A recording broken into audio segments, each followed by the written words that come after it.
If you found my ninja tips and any of my other videos helpful, then this video where I answer 10 common questions asked by fellow children's authors is for you. Hi there, I'm Eevi, an award-winning children's author and ghostwriter over on eevijones.com and the creator of Children's Book University. I create videos specifically for children's authors, so be sure to subscribe so you don't miss my weekly videos. I have so many ninja tips and tricks sprinkled throughout my weekly videos, so I wanted to create something that held nothing but ninja tips, made up of some of the most frequently asked questions I receive, but that don't really warrant a whole separate video. This also gives me an opportunity to point you toward videos that I have already created that you can watch if you want to go a bit deeper on any of these topics. If you yourself have a question you have always wondered about, feel free to let me know in the comments below so I can respond to it in one of my future videos. So let's jump right in. Question 1 was asked by Amy, and Amy asked, for my children's book, do I have to pay for an ISBN?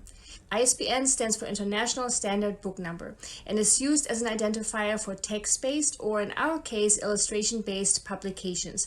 Every book that is meant for sale needs to have such an ISBN because it essentially identifies the registrant as well as the specific title, edition, and format of our book. Now, if you've been looking into publishing your beautiful children's book via Amazon's KDP service, you may have seen that we have two options when it comes to ISBNs. We can either, 1, provide KDP with our own previously purchased ISBN, or 2, we can use one of KDP's free ISBNs. Now, which one should we choose? Well, the answer here depends entirely on the goal we set for our children's book. If we are planning to only offer our book on Amazon and through KDP, then using their provided ISBN would absolutely be okay to use. However, because it is an internally recognized ISBN only, we won't be able to offer our book with this particular ISBN anywhere else. I personally always purchase and provide my own ISBN simply because I prefer the flexibility it brings with it. That way, I can set my book up on other distribution platforms as well, and I am not tied to Amazon. Question 2 was asked by Cassandra and goes hand in hand with the first one. When buying my own ISBN, can I use another agency other than Boker? Now, Boker, if you don't know, is the official ISBN issuing agency within the US. Each country has its own official issuing agency, and for the US, that's Boker and Boker only. I'm including this question here because it has turned into quite a big problem over the years that even started affecting one of my own books. Sadly, there have been many occurrences of ISBN scams over the years, which is why the only way I ever recommend purchasing your own ISBN here in the US is via the official ISBN agency named Boker. I've linked to Boker here in the description below, and for the official ISBN agencies outside of the US, I've made sure to link to those as well. Because ISBNs via Boker aren't exactly cheap, a lot of non-official agencies have popped up all over the internet selling ISBNs for a lot less than what Boker is offering them for. And so what may end up happening is that fake agencies sell ISBNs that are not theirs to sell. Meaning, if we purchase an ISBN from an agency other than Boker, within the US it may not be rightfully ours, even though we paid for it. And Boker may already have or will sell this ISBN to another author. So in a way, then this ISBN will end up being used more than once. Once by you and once by the rightful owner who purchased it through Boker. And if an ISBN is used more than once in the same system, it will end up corrupting your own book and that of the rightful ISBN holder. It's such a mess, so make sure you always use your country's official ISBN issuing agency, even if it's a bit more expensive. I have a whole separate video that dives a lot deeper into ISBNs, including how to get them much cheaper the official way. So if you'd like to learn more, I've added the link to it in the description below, along with the link to Boker and the official ISBN agencies outside of the US. Question 3 was asked by Steven, and he asked, can I offer my children's book for free on Amazon? Here, the answer is yes.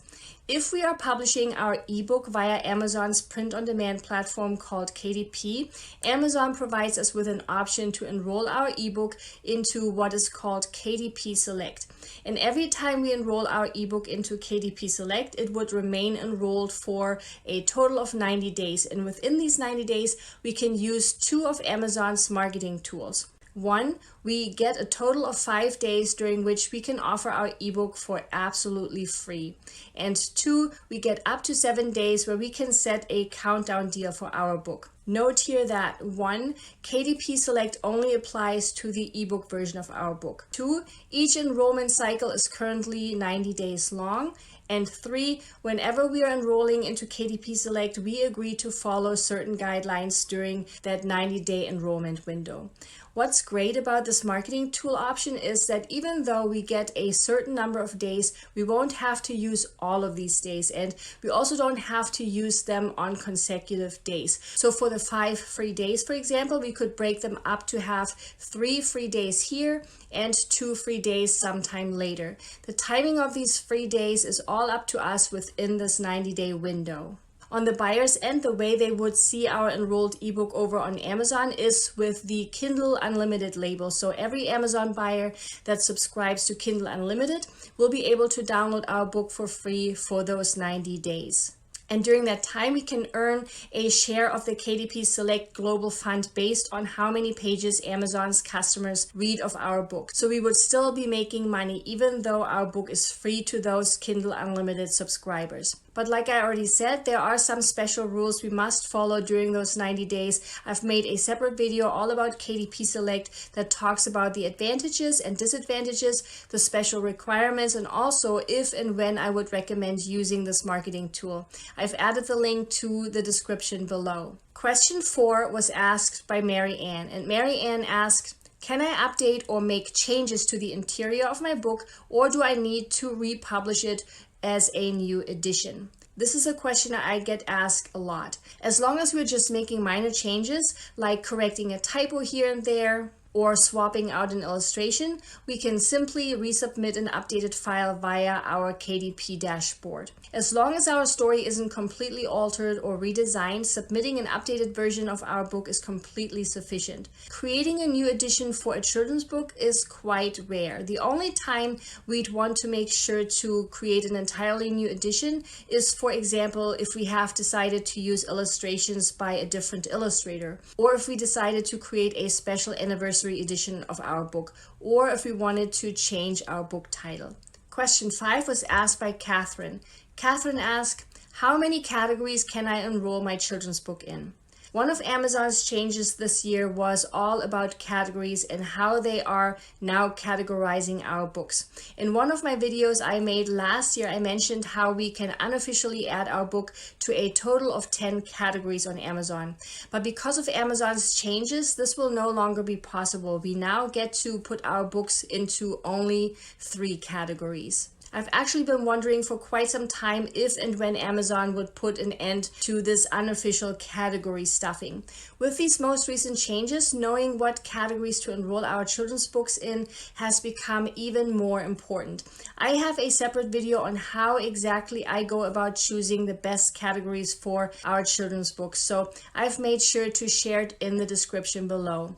One extra ninja tip I wanted to share here is to consider using different categories for our paperback and ebook. That way we can essentially double the number of our categories. So for example, we could enroll our paperback in categories A, B, and C, while enrolling our ebook in categories D, E, and F, instead of enrolling both our paperback and ebook in the same categories. My favorite tool to find the best paperback and ebook specific categories is Publisher Rocket. I've added the link to it in the description below. Question 6 goes hand in hand with question 5 and was asked by James. Can I change my keywords and categories once my book is published? The answer here is yes, absolutely. In fact, it's encouraged even, because searching for specific keywords and categories is all based on a buyer's behavior, right? And behavior changes over time. It changes with trends, with seasons, with current events, and also with competition, right? Other competing books. So yes, we'll want to regularly update our categories and keywords and keep tweaking and optimizing them. And again, that's why a tool like Publisher Rocket is so worth the investment, because it helps us see current search trends in nearly real time. So you can find the link to it in the description below, along with a video on how I use it. Question 7 was asked by Anissa. I hope I'm pronouncing the name correctly. Anissa asked, can I change my book cover once my book is published? Here, the answer is yes also. We can change our book cover anytime, even after our book has already been published. The only thing we won't be able to change about our cover is the title of our book, because that is directly connected to our ISBN. And of course, our author name can't be changed either. But any other design aspect of our cover can be changed, adjusted, and tweaked anytime. So if we would like to add an important editorial review or award we have won with our beautiful book, we can add those anytime, along with other optimizing tweaks we may have learned about in my video on what to pay attention to when creating our book cover. If you haven't watched this video on how to optimize your cover, I have added it in the description below. Question 8 was asked by Michelle. Can I reference big brands or branded characters in my children's book story? So for example, could we write something like, she drank her Coca-Cola, or she opened her window and saw Mickey Mouse? In other words, could we mention brand names and characters in our stories? Now, here's important to remind you that I am not a lawyer, and you should always seek out the advice of an attorney if you have specific questions relating to the use of established brands or characters in your work. But generally speaking, based on research I have done, in most cases, the answer is yes, provided that we take some common sense precautions. For example, what we don't want to do is create confusion among our readers where they might believe or think that our book has been sponsored by a particular brand, or that a brand or branded character is part of our story. And we also don't want to write falsely and disparagingly about real brands and companies. Children's books are always a bit more tricky because we have illustrations too, right? So while we would probably get away mentioning a brand or character, I wouldn't advise to depict that character in our illustrations, and we wouldn't want to make them part of our title or even subtitle either. Intellectual property law allows some limited circumstances in which references to a protected character can be made. This policy is called fair use and doesn't require a company's permission. Alternatively, if you're unsure, you can always reach out to these brands and ask for permission to use their brand. That being said, in the end, it may just be easier to simply make up fake brand names or characters. That way, we can make sure not to take any unnecessary legal risks. The specifics of each situation can vary greatly. That's why it's important to talk to an attorney if you feel your story really needs to mention an established brand or character. Question 9 was asked by Rachel, and Rachel asked, can anybody leave a review on Amazon? Here, the answer is no. In an attempt to prevent people from creating fake Amazon accounts in order to leave fake reviews, one very important rule Amazon has regarding its reviews is that we can only leave product reviews if we have spent at least $50 in a country-specific Amazon store in the past 12 months. Now, what does that mean? Let's take me as an example. I'm currently located in the US and I use the .com Amazon store, meaning I go to Amazon.com to make my purchases. So in order for me to be able to leave a review on Amazon.com, I will have to have spent at least $50 here in the Amazon.com marketplace. If, let's say, I would live in Germany and I usually make my purchases over on Amazon.de, which is the German country-specific Amazon store, I could only leave reviews over on Amazon.de if I have spent at least $50 on Amazon.de, or whatever that is in euro. Now, no matter where the review is being submitted, they should all eventually show up on Amazon, whether that's on Amazon.com or Amazon.de. You may have noticed that when you go to the reviews of a product, that we will see our country's reviews up top, and then on the bottom it will also show the international reviews. So where they are being submitted doesn't really matter. But what does matter is that the reviewer submits the review in the right marketplace, depending on what store they usually use to make their purchases. Because if they are using an incorrect marketplace, they will receive an error message which will prohibit them from leaving a review. If you've been looking for ways to get more reviews for your own children's book, make sure you check out my resource called Magic Reviews. I've added the link to it in the description below. It is currently by invite only, so as long as your book is already published, feel free to add your name to the waitlist. And finally, question number 10 was asked by Grace and goes hand in hand with the previous one. And Grace asked, does a person have to purchase my book to be able to leave a review for it? As of right now, a person does not have to buy a product on Amazon in order to review it on Amazon. As long as a person fulfills the $50 minimum annual spending requirement I mentioned earlier, they are free to leave a review for any product in their particular country-specific Amazon marketplace. That being said, Amazon does visually distinguish between reviews made by actual buyers of a product and reviews by people that have not purchased that product, at least not via their Amazon account. And that's a little verified purchase banner that can be seen with the reviews by customers that actually purchase the product on Amazon. Amazon likes to display these verified purchase reviews before unverified ones, so it is often assumed that Amazon places slightly more value on verified purchase reviews.